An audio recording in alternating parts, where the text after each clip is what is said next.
দশম শ্রেণীর প্রিয় ছাত্রছাত্রীরা, এর আগে আমরা পিটুইটারি গ্রন্থি থেকে খরিত হরমোন, যে সমস্ত হরমোন খরিত হয় সেই খরিত হরমোনগুলো সম্পর্কে জেনেছি।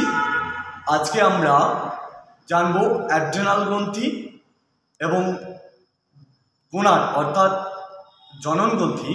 সেই দুটো যে জনন গ্রন্থি পুরুষদের এবং স্ত্রীদের, শুক্রাশয় এবং ডিম্বাশয়, এই দুটো থেকে আমরা জানব। ঠিক আছে, তাহলে আজকে আমরা জানব অ্যাড্রেনাল গ্ল্যান্ড। অ্যাড্রেনাল গ্রন্থি বা অ্যাড্রেনাল গ্ল্যান্ড। এই অ্যাড্রেনাল গ্ল্যান্ডের অবস্থানটা কোথায়? আমরা যদি অ্যাড্রেনাল গ্ল্যান্ডের বা অ্যাড্রেনাল গ্রন্থির অবস্থান সম্পর্কে জানতে চাই, তাহলে আমাদেরকে দেখতে হবে যে অ্যাড্রেনাল গ্ল্যান্ড বা অ্যাড্রেনাল গ্রন্থি কোথায় অবস্থান করে। বলছে আমাদের যে বৃক্ক আছে, বৃক্ক কিন্তু সিমবিজের মতো, অনেকটা সিমবিজের মতো। এই সিমবিজ অর্থাৎ আমাদের উদর গহ্বরের যে মেরুদণ্ডের পিছনে, মেরুদণ্ডের দুপাশে কিডনি আছে, সেই কিডনির উপরে, সেই কিডনির এই জায়গাটায় অ্যাড্রেনাল গ্ল্যান্ড অবস্থান করে। কি বলবো তাহলে? মেরুদণ্ডের দুপাশে যে কিডনি আছে, কিডনির ঠিক উপরে অ্যাড্রেনাল গ্ল্যান্ড বা অ্যাড্রেনাল গ্রন্থি অবস্থান করে। ঠিক আছে, এটাকে যদি আমরা একটু বড় করে দেখতে চাই তাহলে এরকম হবে অ্যাড্রেনাল গ্ল্যান্ডটা। তাহলে এটা প্রায় অনেকটা ত্রিভুজাকৃতি। তো এইখানে দুটা খাস দেখা যায়। এটাকে বলবো আমরা কর্টেক্স অঞ্চল, আর এর ভিতরটাকে বলবো আমরা মেডুলা। ঠিক আছে, তাই ভিতরটা হচ্ছে মেডুলা আর এই বাইরেটা হচ্ছে কর্টেক্স অঞ্চল। এই কর্টেক্স অঞ্চল থেকে যেমন গ্লুকোকর্টিকয়েড, সেক্স কর্টিকয়েড খরিত হয়। এই কর্টেক্স অঞ্চল থেকে গ্লুকোকর্টিকয়েড, সেক্স কর্টিকয়েড খরিত হয়। তাহলে কি বললাম? অ্যাড্রেনাল গ্রন্থির অবস্থান কোথায়? অ্যাড্রেনাল গ্রন্থির অবস্থান হচ্ছে বৃক্কের উপর অবস্থান করে, অর্থাৎ বৃক্কের মেডালা অংশে অবস্থান করে তোমার অ্যাড্রেনাল গ্ল্যান্ড। মনে থাকবে? এই অ্যাড্রেনাল গ্ল্যান্ড নিঃসৃত স্থান, বলছে এই অ্যাড্রেনাল গ্রন্থি থেকে নিঃসৃত হয় কোন হরমোন? অ্যাড্রেনালিন হরমোন বা অ্যাড্রিনালিন হরমোন। তাহলে অ্যাড্রেনাল গ্ল্যান্ড থেকে অ্যাড্রিনালিন হরমোন খরিত হয়। ঠিক আছে, তাহলে অ্যাড্রেনাল গ্রন্থি থেকে কোন হরমোন খরিত হয়? Adrenaline hormone. এই অ্যাড্রিনালিন হরমোন আমাদের কি করে? এর কাজ কি, ফাংশন কি? এর কাজ হচ্ছে, আমরা যদি হঠাৎ ভয় পেয়ে যাই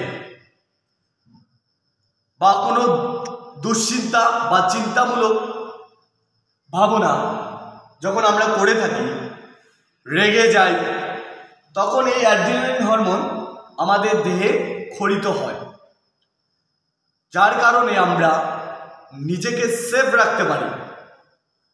বা কোনো একটা রাস্তা পথে চলতে গিয়ে যদি হঠাৎ করে সামনে একটা স্নেক বা সাপ চলে আসে, সঙ্গে সঙ্গে আমরা ভয় পেয়ে যাব।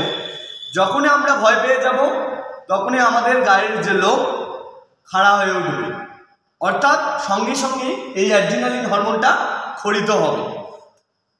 অর্থাৎ ইমার্জেন্সি, বলছে বিপদকালীন, আপদকালীন হরমোন, ইমার্জেন্সি হরমোন, জরুরিকালীন হরমোন বা সংকটকালীন হরমোন, তাহলে আমরা অ্যাড্রিনালিন হরমোনকে বলবো। আর কি বলা যাবে?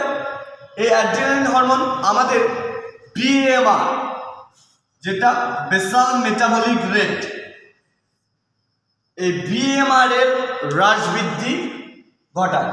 অ্যাড্রিনালিন হরমোন কি করে? BMR অর্থাৎ বেসাল মেটাবলিক রেট, অর্থাৎ বেসাল মেটাবলিক রেটের হ্রাস বৃদ্ধি ঘটায়। অ্যাড্রিনালিন হরমোন আরও কী কাজ করে? অ্যাড্রিনালিন হরমোন আমাদের হৃদউৎপাদন বাড়িয়ে তোলে, হার্ট উৎপাদন সেটা বাড়িয়ে তোলে অ্যাড্রিনালিন হরমোন। ঠিক আছে, আরও কি করে অ্যাড্রিনালিন হরমোন? আমাদের যেমন হার্ট উৎপাদন বাড়িয়ে তোলে, ঠিক আমাদের শ্বাসাহার, সেই শ্বাসার ক্রিয়াও নিয়ন্ত্রণ করে কে? এই অ্যাড্রিনালিন হরমোন।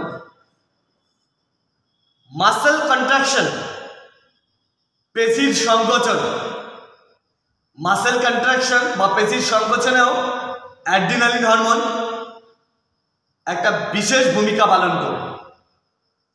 ঠিক আছে, এরপরে আমরা জানব গোনাড। গোনাড বা জনন গ্রন্থি থেকে বা জনন গ্রন্থি সম্পর্কে আমরা জানব।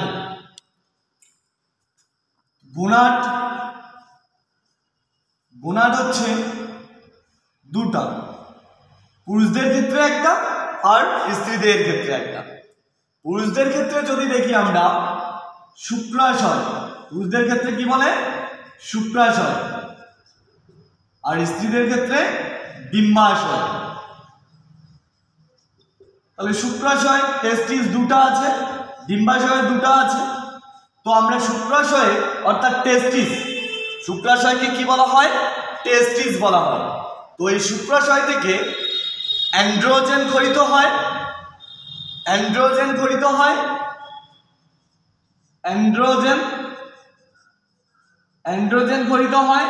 তার থেকে টেস্টোস্টেরন হরমোন খরিত হয়, টেস্টোস্টেরন হরমোন খরিত হয়।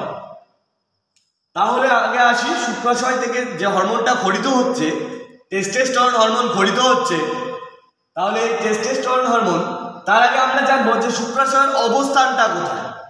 শুক্রাশয়ের অবস্থান হচ্ছে, কোথায় অবস্থান করে? শুক্রাশয় হচ্ছে স্ক্রোটাম নামক একটা থলি আছে, সেই স্ক্রোটাম নামক থলির মধ্যে শুক্রাশয় বা টেস্টিস অবস্থান করে। এর থেকে টেস্টোস্টেরন হরমোন খরিত হয়। এই টেস্টোস্টেরন হরমোনের কাজ কি?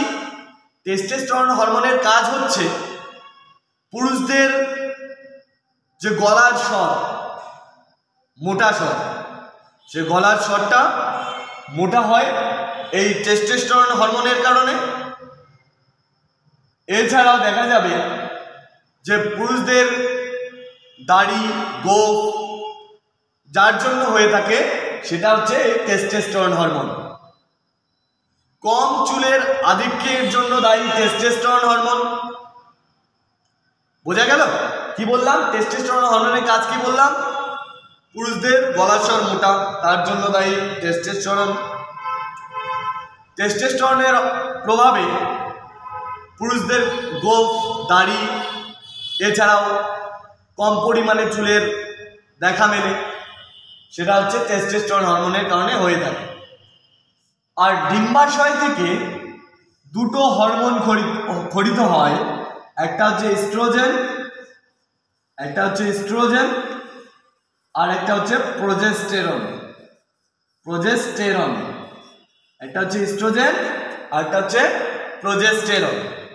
তো ইস্ট্রোজেনের ক্ষেত্রে আমরা যদি দেখি, তাহলে এই যে ইস্ট্রোজেন ডিম্বাশয়ে, আমরা ডিম্বাশয়ের একটা চিত্র দেখব।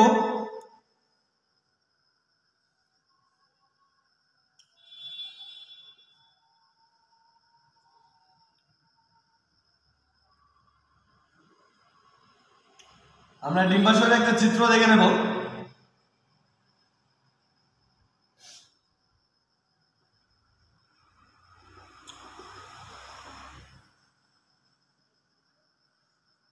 এটা হচ্ছে ডিম্বাশয়।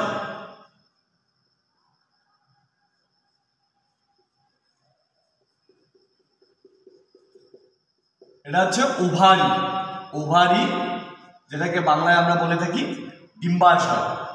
তো এখানে কিছু পর্দা আছে, এটা হচ্ছে ইউটেরাস, এখানে হাইমেন পর্দা, লেবিয়া লেবিয়া মেজরা, লেবিয়া মাইনর, এই সমস্ত আমরা দেখতে পাবো। যাই হোক, এটা তোমাদের ক্লাসের আলোচ্য বিষয় না, এটা তোমরা উপর ক্লাসে জানতে পাবে। আমরা চলে আসি ইস্ট্রোজেন। এই ইস্ট্রোজেন হরমোন ডিম্বাশয় থেকে ক্ষরিত হয়, অর্থাৎ ডিম্বাশয়ের অবস্থান বলতে গেলে আমরা বলবো যে স্ত্রীদের শ্রোণীগহ্বরের দুপাশে ডিম্বাশয় অবস্থান করে বা ওভারি অবস্থান করে। এই ডিম্বাশয় থেকে দুটো হরমোন ক্ষরিত হয়, একটা হচ্ছে ইস্ট্রোজেন আর একটা হচ্ছে প্রজেস্টেরন। ইস্ট্রোজেন হরমোন কি করে, স্ত্রীদেহের, যেহেতু এরা স্ত্রীদেহে ক্ষরিত হয়, আর ইস্ট্রোজেন হরমোন স্ত্রীদেহের কোমল ত্বক, সেই কোমল ত্বকের জন্য দায়ী। এছাড়াও মহিলাদের গলার স্বর তীক্ষ্ণ, সেই তীক্ষ্ণ হওয়ার জন্য দায়ী ইস্ট্রোজেন হরমোন। এরপরে আরো কি বলা যায়, ইস্ট্রোজেন হরমোন কি করে, চুলের আধিক্য, মহিলাদের চুলের আধিক্য, বেশি পরিমাণে চুলের জন্য দায়ী হচ্ছে ইস্ট্রোজেন হরমোন। ঠিক আছে, বোঝা গেল কি বললাম? মহিলাদের অতিরিক্ত চুলের জন্য দায়ী হচ্ছে ইস্ট্রোজেন হরমোন, ওদের তীক্ষ্ণ গলার স্বরের জন্য দায়ী হচ্ছে ইস্ট্রোজেন হরমোন। এছাড়াও এদের ইস্ট্রোজেন হরমোন কি করে, শরীরের যে ত্বক, সেই শরীরটা হচ্ছে সফট, নরম করে, সেটা হচ্ছে ইস্ট্রোজেন হরমোন। ঠিক আছে, এরপরে আমরা আসি প্রজেস্টেরন। এই প্রজেস্টেরন হরমোন কি করে, প্রজেস্টেরন হরমোন যখন কোনো মহিলা গর্ভাবস্থায় থাকে, মানে প্রেগন্যান্সি অবস্থায় থাকে, তখন সেই প্রজেস্টেরন হরমোনটা সেই মহিলার মেনস্ট্রুয়াল সাইকেল অর্থাৎ রজতচক্র বন্ধ রাখে। তাহলে গর্ভাবস্থায় মেনস্ট্রুয়াল সাইকেলটাকে বন্ধ করছে কে, প্রজেস্টেরন হরমোন। এছাড়াও অমরা বা প্লাসেন্টা গঠনে সহায়তা করে। অমরা বা প্লাসেন্টা অর্থাৎ একটা শিশু যখন তার মাতৃগর্ভে থাকে, যার মাধ্যমে শিশুটি মায়ের থেকে পুষ্টি সংগ্রহ করে, সেটাকে আমরা অমরা বা প্লাসেন্টা বলে থাকি। সেই অমরা বা প্লাসেন্টার যে গঠন, সেটা প্রজেস্টেরন হরমোন করে দেয়, সেই গঠনটা তৈরি করে কে, প্রজেস্টেরন হরমোন। এছাড়াও আরেকটা হরমোন আছে রিল্যাক্সিন হরমোন। সেই রিল্যাক্সিন হরমোন যখন প্রেগন্যান্সি অবস্থায় থাকে, সেই সময় সেই প্রেগন্যান্সি অবস্থায় রিল্যাক্সিন হরমোন ক্ষরিত হয়। তো যাই হোক, তোমাদের সিলেবাসে রিল্যাক্সিন হরমোন নেই, তোমাদের সিলেবাসে এই দুটো ডিম্বাশয় থেকে এই দুটো হরমোনে, যে দুটো হরমোন ক্ষরিত হয়, সেটা হচ্ছে ইস্ট্রোজেন আর প্রজেস্টেরন, এই দুটোই আছে তোমাদের সিলেবাসে। তাহলে আজকের ক্লাস এই অবধি। আশা করি তোমাদের এই ক্লাসগুলো ভালো লাগবে। তোমরা আমার এই চ্যানেলটিকে সাবস্ক্রাইব করবে এবং প্রতিদিন নিত্য নতুন ভিডিও পেতে তোমাদেরকে তোমরা খুবই হেল্পফুল হবে আশা করি। Thank you.